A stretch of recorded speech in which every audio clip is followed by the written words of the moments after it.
Shalom, shalom, nagaan waaqayyo gooftaa koo isiniif haa baay'atu.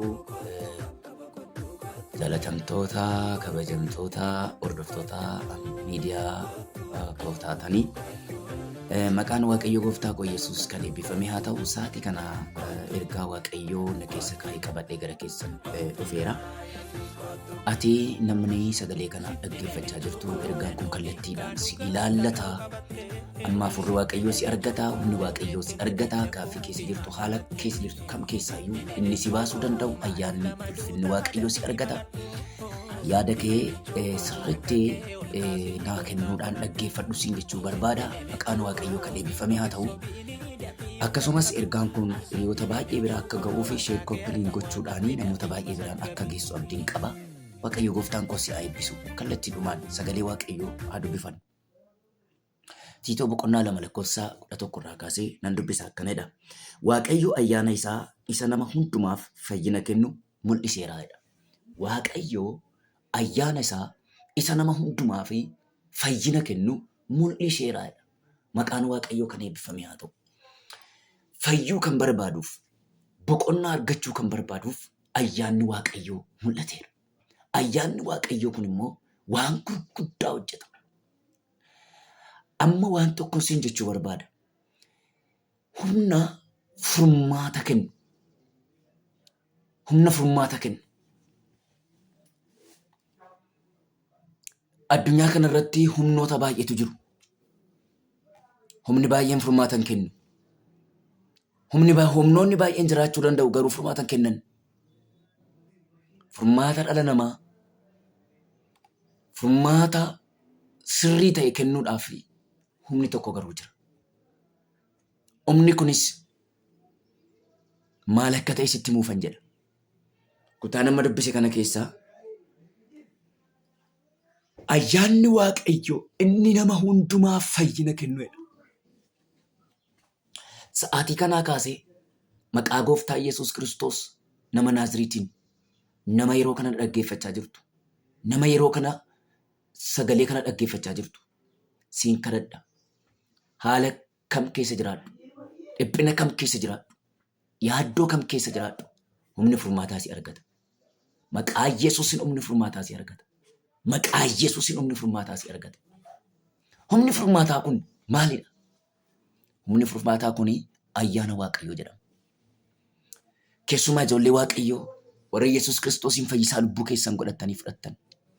Obboleessa koo, obboleettii koo.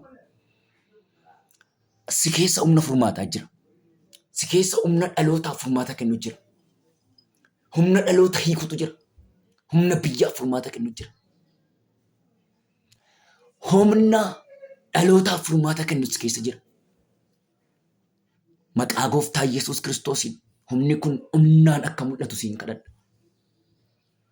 Ligaan piraadigaanii lavaanii ajaanamaa seepiraa baadiyaa. Maqaa Yesuus Kiristoosiin humni kun sirratti akka mul'atu nan kadhadha.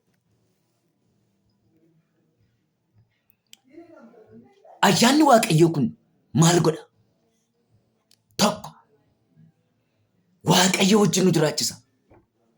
Namni waaqayyoo faana jiraachuu kan danda'u yoo ayyaanni waaqayyoo isa keessa jiraate qofaadha. Waaqayyo uumaa samiif lafaa kana wajjin jiraachuuf ayyaanni waaqayyoo si keessa jiraachuu qaba. Ayyaanni waaqayyoo dhugaa waaqayyoo si hubachiisa. Ayyaanni waaqayyoo wajjin si jiraachisa. Ayyaanni waaqayyoo foolii waaqayyoo akka ati seensi gootu si godha. Siif haa baay'atu ayyaanni kun maqaa Yesuusiin.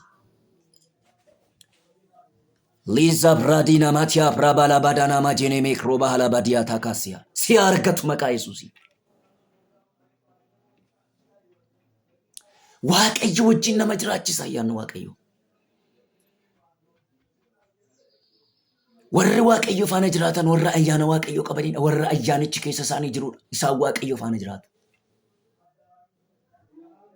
Lammaffaa ayyaanni waaqayyoo kun kajeellaa biyya lafaa isa hamaa nama gansiisa. Hin ganta. Kajeellaa biyya lafaa isa hamaa. Biyya lafaa keessa kajeellaa hamaatu jira. Kajeellaa nama balleessu, kajeellaa nama ajjeesu, kajeellaa waaqayyo irraa gargar nama baasu. Kajeellaa mootummaa waaqayyoo keessaa nama baasu. kajeellaa si'ooliif nama qopheessu jira biyya lafaa keessa. Hawwiinsaan dhumu hin guutu cubbuutti nama geessa. Kajeellaa biyya lafaa isa hamaadha wanti biyya lafaa keessa jiru. Lubbuu keenyaaf hamaadha, lubbuu keef hamaadha. Siin kadhadha. Biyya lafaa mootee jiraachuu barbaadda? Biyya lafaa jalaa duutee jiraachuu barbaadda? Kottu gara Yesuus. Kottu gara Gooftaa. Inni immoo ayyaana isaa sirratti dhangalasa.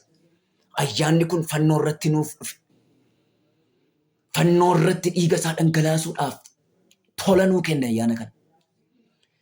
Ayyaanni kun kan ittiin biddeen nyaatan miti. Ayyaanni kun kan ittiin nagadan miti. Ayyaanni kun kan ittiin fayyanidha. Kan ittiin dhaloonni du'a jalaa bahu. Kan ittiin dhaloonni kajeellaa biyya lafaa isa hamaa jalaa bahudha ayyaanni kun. Maqaa Yesuus Kiristoosiin ayyaanni kun siif haa baay'atu. Suusii garagaraatiin qabamtanii kan jirtan, akka karaa keessaa baatan kan dhabdan. Yeroo yerootti suusiin jireenya keessan kan rakkise sinan affeera. Maqaa Gooftaa Yesuusiin gara ayyaana kanaa kottaa. Ayyaanni kun humna sii kenna. Humna ittiin kajeellaa sana gantu, humna ittiin kajeellaa sana bira dabartu sii kenna ayyaanni kun.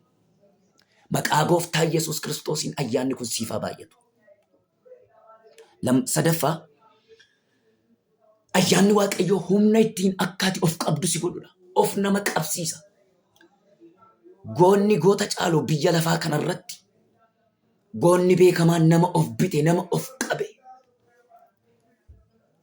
Ati of qabuu kan dadhabde, akkaati of qabduuf humni tokko jira, furmaanni tokko jira.